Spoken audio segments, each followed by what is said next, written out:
What if you went looking for a way out and instead found a lake full of dead bodies?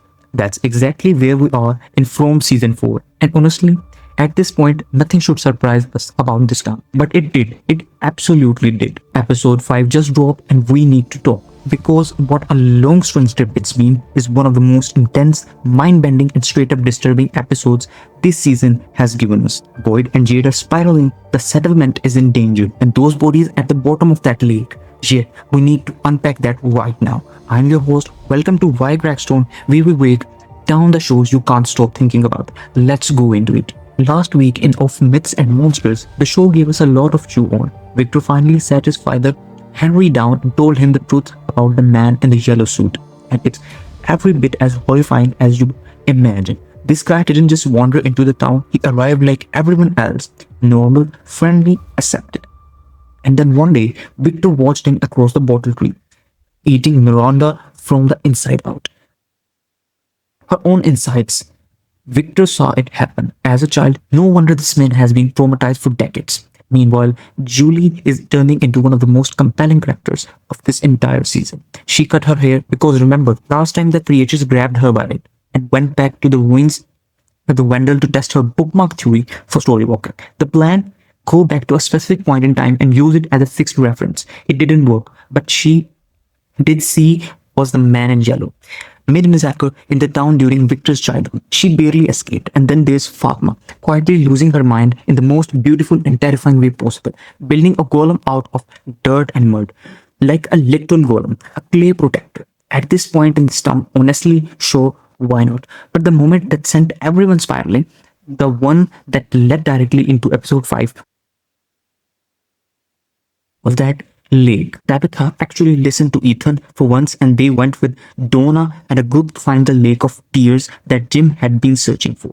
They found water, they found a lake, and underneath it, bodies. Decomposed, lifeless, waterlogged bodies, just sitting there at the bottom. Nobody screamed, nobody ran. They just stared. Because that's what this town does to you. After a while, horror just becomes scenery. Now, episode 5, what a long, strange trip it's been, and wow, does that title earn itself? The episode centers around two massive storylines running parallel. Boyd and Jade on one side, and a nightmare unfolding at the settlement on the other. Let's start with Boyd and Jade, because this is where things get psychologically insane. Boyd is not okay, he's been fighting hallucinations. Visions of his late wife Abby. Ever since Acosta stirred upon these memories, he's trying to hold the town together while quietly falling apart inside. And now he's babysitting Jade, who ate mushrooms last episode, hoping to unlock some kind of past-life vision or spiritual revelation about the town. Classic Jade move. I love him for it. And this episode, Jade finally gets his trip. He's been watching, he's been waiting, and the mushrooms decide now is the time. What he sees is genuinely haunting. A younger spirit guide, visions of himself being stuffed into a coffin, fragments of what this town might have been before anyone we know arrived. The show keeps leaning into this idea that the town has a kind of memory, a consciousness, and Jade's vision feel like he's tapping directly into it. Boyd, watching Jade spiral through this nightmare, is forced to confront his own ghost at the same time. Two broken men in the wilderness, one hallucinating and one haunted. It's raw, it's emotional, and Harold Turney, it's emotional, and David Elbe absolutely carry it. Now, over at the settlement, things go wrong fast. Things go wrong fast. What starts as a routine food delivery becomes something out of a horror movie. Marielle is already fragile. She's been reliving her time chained in the dungeon, having visions she can't shake.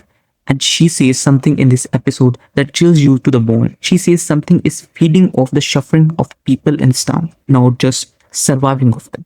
Feeding actively like their pain is a resource. And that reframes everything, doesn't it? The monsters, the creatures, the man in yellow, the town itself.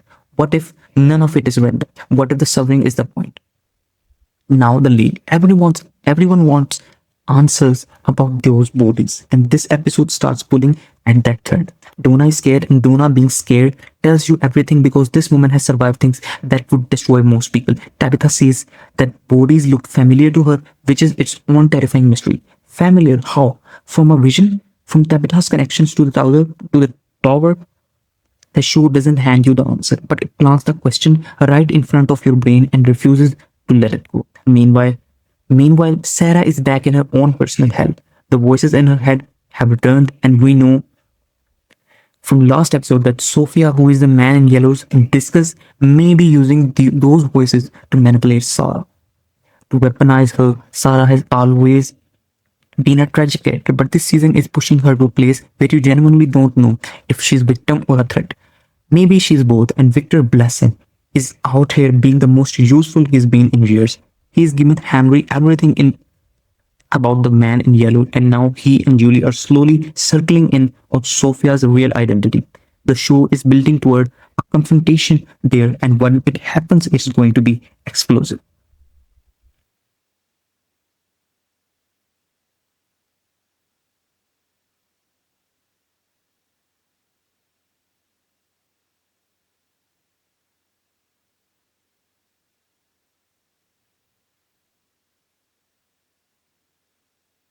Let's talk about that ending. Without giving too much away for those still mid episode, this episode closes on something that the entire lake discovery. Those bodies weren't just people who died in the town. The way they are positioned, the way they are preserved, it suggests something deliberate, something ritualistic.